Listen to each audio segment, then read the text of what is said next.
tayo magluluto ng sopas o macaroni soup. Kasi parang namimiss ko. At saka may tira akong gatas. Kaya kailangan maluto na. Sayang kasi. Masasayang. Pa-expire. Kaya yun ang aking panglagay. Ito ngayon ang aking lulutuin.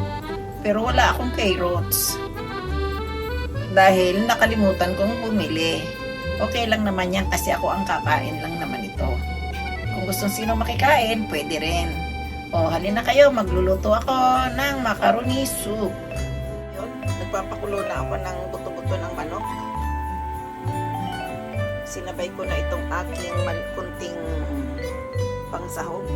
Malasa naman na yan kasi mayroon siyang buto. At ayan ang aking gulay, bawang, sibuyas, repolyo, at saka celery. Itong sibuyas dito, napakarami, o diba? Ito naman ang aking macaroni. Ayan. Kaya mamaya yung itlog, nandoon na siya, hinugasan ko na lang para isang kulo. Diba, lutong minadali nga ang aking gagawin. O diba? Ayan. Ang tanong, sinong kakain?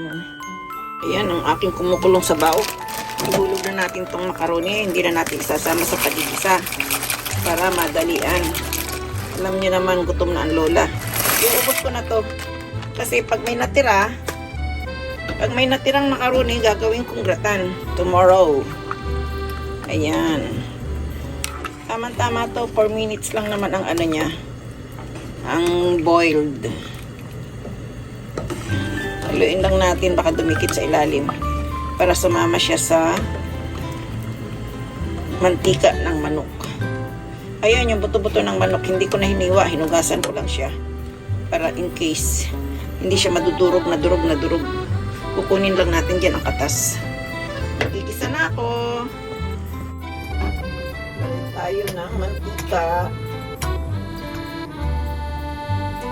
Ayan. Painit lang natin.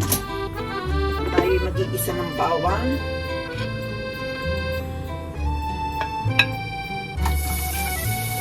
Sibuyas muna unahin ko para hindi kasi marami-rami ang sibuyas. Sibuyas pa lang, gulay na. Diba?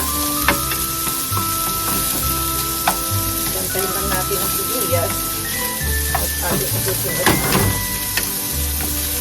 bawang.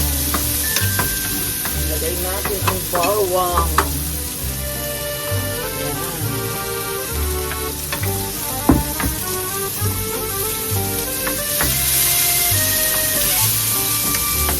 Bawang ulam.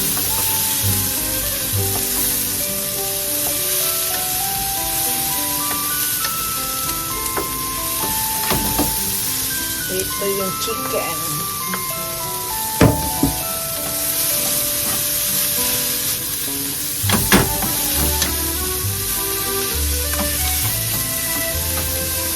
Lutong minadali tayo, hindi lutong sinarapan. Lutong minadali lang tayo. Ayan.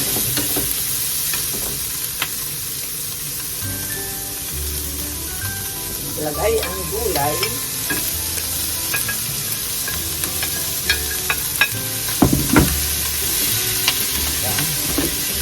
Ang hirap maghalo. Kunting lang talang nito. Hindi pa tayo maglalagay ng ng timpla. Dito ako maglalagay sa nilaga. Ayan. Okay na to. Pwede na yan. Oh. Dito naman sa ating macaroni. Ayan. Patis ang ilalagay ko dito. Kaya kayo ay mag-abang sa aking patis. Patis-patis lang ang halo. Naninigos ang aking daliri. Lagyan na natin ng patis. Lutong minadaliit lang to, mga inang, mga ining. Kaya pag manood kayo sa luto ko, sigurado, sasabihin nyo, ay pwede pala.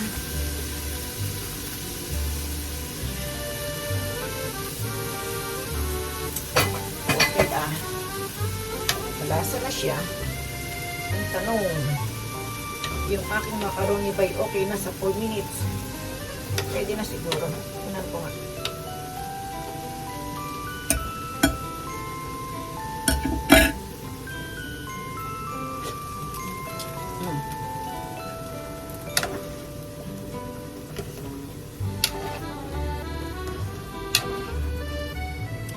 Medyo matigas, kaya konti pa.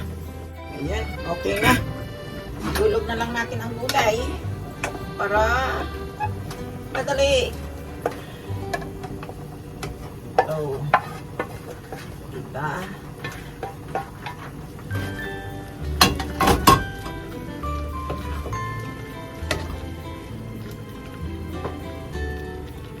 At ito ang aking milk.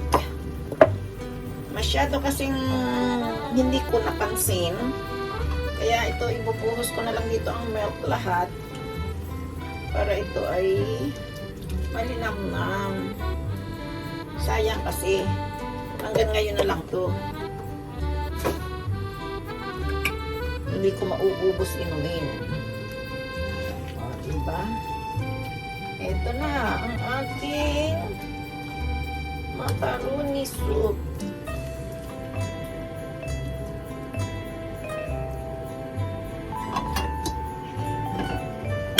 Look naman ang aming egg. Ang ganda ng kulay, di ba? Ang pula. Oh. Kahapon binili ko to. Ang ganon din, oh. Ang ganda. Ganda ng kulay. Talagang itlog na itlog. Pasensya na kayo, ha? Naghuhugas pa ako. Nagliligpit, naghuhugas, nagluluto. Ayan.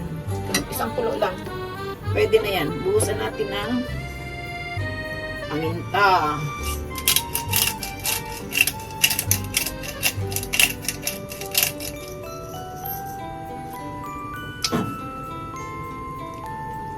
Oh. Tapos lagyan natin ng kunting margarine.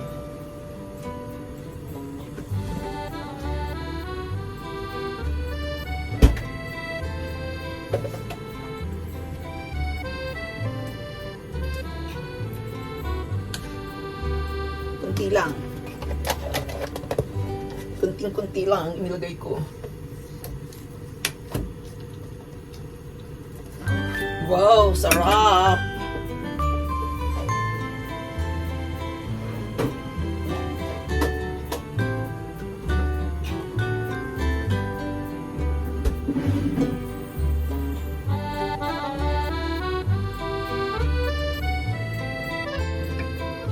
Natin ang itlog. So creamy. Wow, grabe ah. Sobra. Sobra sa creamy.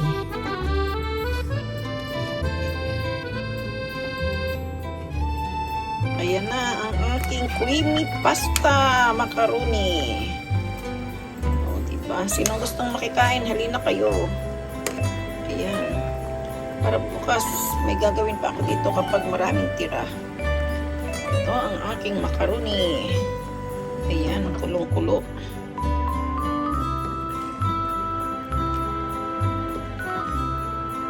Pwede nang kumain.